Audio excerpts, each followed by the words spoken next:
আসসালামু আলাইকুম, সবাই কেমন আছেন? আশা করি সবাই অনেক ভালো আছেন। এই যে দুপুরে রান্না বান্না শুরু করে দিয়েছি। অলরেডি ভাত বরফ উঠে গেছে, এখানে ডাল সিদ্ধ করতে দিয়েছিলাম, হয়ে গেছে। আর হচ্ছে এই যে রেখেছি মাছ ভাজি করবার, আমটা হচ্ছে ডালে দিয়ে দেবো, তাই এর সঙ্গে রেখেছি, পরে ধুয়ে দেবো। আর এখানে এই যে মুরগির মাংস, এই যে আদা রসুন দিয়ে দিয়েছি, এখন বাকি মশলাগুলো দেব। আর আমি একটু কাঁচা আম রেখে দিয়েছি এই যে খাওয়ার জন্য, তো এটা সরাই রেখে দিচ্ছি। আর এখন হচ্ছে রান্নার সব কিছু দিয়ে দেব। এরপর পেঁয়াজ দিয়ে দিচ্ছি, বা পেঁয়াজ যে যেটা বলেন। এখন দিয়ে দিচ্ছি হলুদ, শুকনো মরিচের গুঁড়া, দেবো হচ্ছে ধনিয়া গুঁড়া,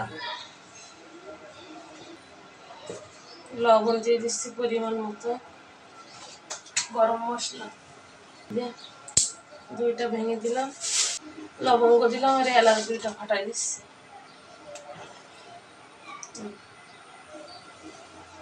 আবার বাটাটাও দিবানে সব। আর চুলাটা এদিকে আমি ওয়াশ করে দিয়ে দিচ্ছি।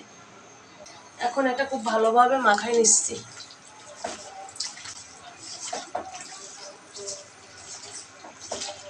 সামান্য একটু পানি, এখন একটু ঢাকনা দিয়ে ঢেকে দিলাম। বাস, এখন হচ্ছে ডালটা ফুটে দেব। চুলা অফ করে দিচ্ছি, আর একটু পানি দিতে হবে। অনেক হালকা হয়ে গেছে তো, এই জন্য। এবার খুব সুন্দর আসছে।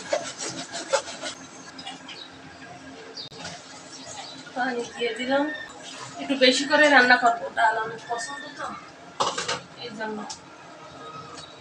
এই যে আম একটা অর্ধেকের বেশি টুক দিয়ে দিলাম। কেউ ভাইবেন নাম, কিন্তু আমি আবার ধুয়ে দিছি। এখন হলুদ লবণ দিয়ে দেব।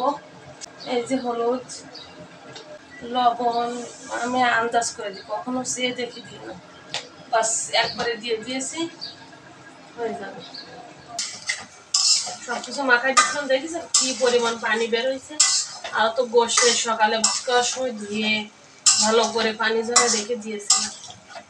এটা আমি এখন হচ্ছে ডেকে ডেকে বসাবো।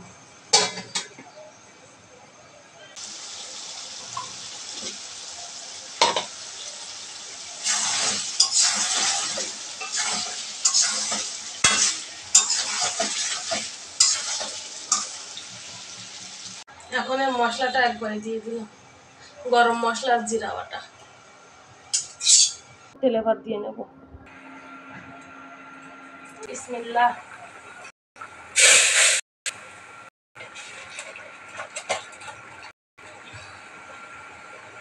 তো গাইস, রান্না কিন্তু শেষ।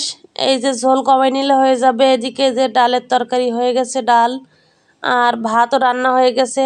তো এডিটিং ছাড়া ভিডিওটা কেমন লাগলো অবশ্যই সবাই কমেন্ট করে জানাবেন। আর মাছ ভাজিটা এখনই করব, দেখাতে গেলে দেরি হয়ে যাবে। তো সবাই ভালো থাকেন।